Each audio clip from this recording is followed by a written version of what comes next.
Safety's no accident.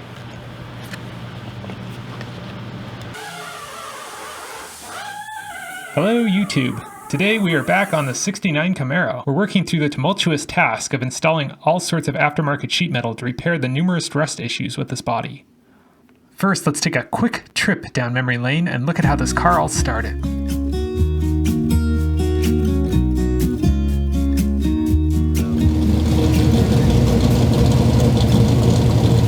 12-volt rear axle. The previous owner applied signs for Budweiser.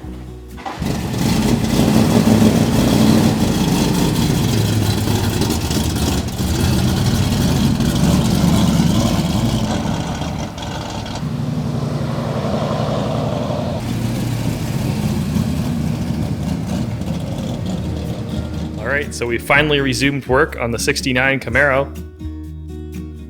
It's been a long time, but we're finally taking off the front clip. Oh yeah. So this is our new sandblast helmet we picked up for this project, as well as many more, to keep the bead off of my face. We'll see if this will actually fit underneath this hat and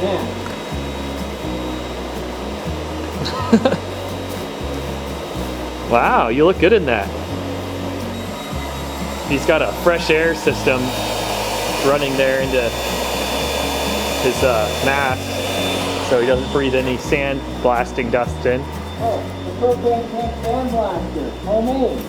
Homemade sand blaster. Pressure pot.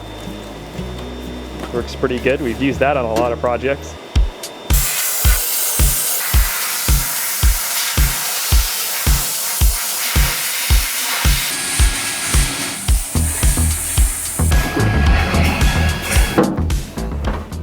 There's the dash rust.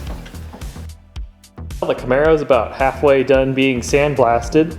Rust through on that part. It's typical on these cars though. Still have yet to blast the rest of that firewall area. The dash is looking nasty.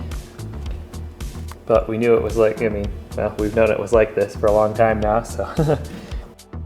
With the quarter panels cut off, it was now time to cut the floor pan to install the Detroit Speed mini wheel tubs in the back. Here's a pile of the metal that we've cut out of the car. Here Matthew is prepping the back of the car for the installation of the new tail panel.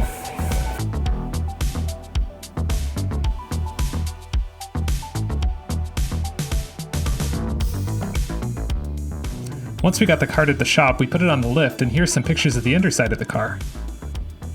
You can see the sorry shape that the underside was in. Not to worry though, that's all going to get replaced. The next order of business was putting together the body jig. This one was built to plans purchased from firstgenjigs.com. I think they've gone out of business now though. It's super cool because it picks up on the factory assembly line points on the bottom of the car, so it's all copacetic as far as original dimensions go. Once we had the body off the factory suspension and onto the body cart, it was time to resume metalwork. Alright, time to prep some flanges. Now, just like everything in bodywork, prep work is key, and this is no exception. So here I am grinding down all of the metal edges that are going to come in contact with the panel bonding adhesive with 36 grit. Today, for the weld bonding adhesive, I'm going to be using BioGrip. This has a 60-minute work time, so this gives us a little longer to work with it. Usually when I'm clamping, I'll leave it clamped for 24 hours just so it fully cures. So we'll use this in combination with squeeze-type resistant spot welding, as well as plug welding, to achieve as close to kind of a modern factory installation would be. That's the stuff. Remember, safety's no accident. And just like that, back to the grind.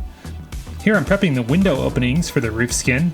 For the abrasives, I'm using Norton Blaze, which is Norton part number 62318. These work pretty good, and they last for a good long while, and the price isn't too bad either, which kind of makes the job a little bit better anyways, for what it's worth.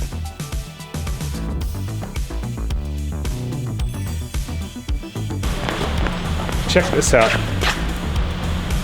That's what came out of that piece of junk back there. Way back there. Ugh. The stuff people do. Yes, that's all Bondo. Yes, somebody thought they could fix it. No, it didn't work.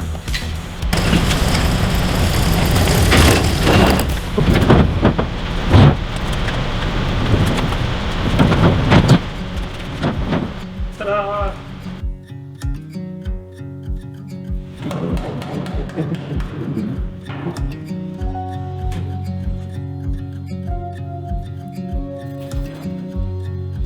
These come out pretty easily. This is just a little retainer clip for the gripper strip for the headliners. So I'm just taking the top strip off so I get the spot welder in there. So now we have the top side prepped as well for the resistance spot welding. Key here is all sides need to be bare metal for panel bonding adhesive to work. Figured it's probably best just to strip everything off of it so it's bare metal on all sides. And then we'll use that panel bond adhesive between the pieces of metal to spot weld it in. Down here you can see this is plug welded. There's not an easy way to get a jaw big enough to go around this package tray. So that's the drawback there.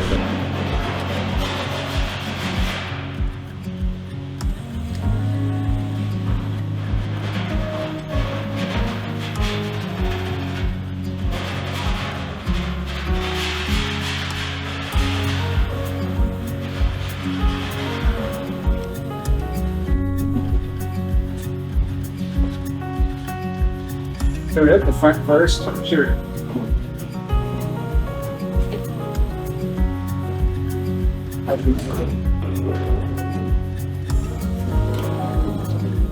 But I just have to check something with it. And here I am installing the shunting pliers. These little things make it so there's a good electrical contact between both sides of the panel.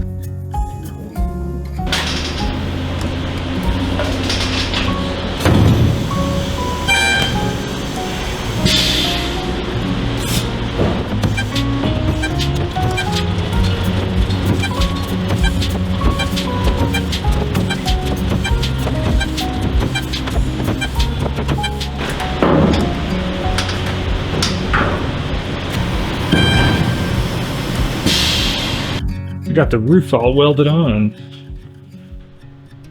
I resistance spot welded the areas I could, complete with panel bond adhesive between the two halves. So that worked well. I was able to get this whole quarter seam spot welded as well.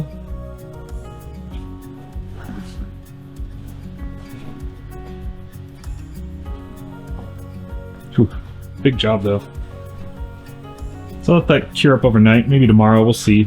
I might venture into the floor pan and start cutting that out. Pretty sweet.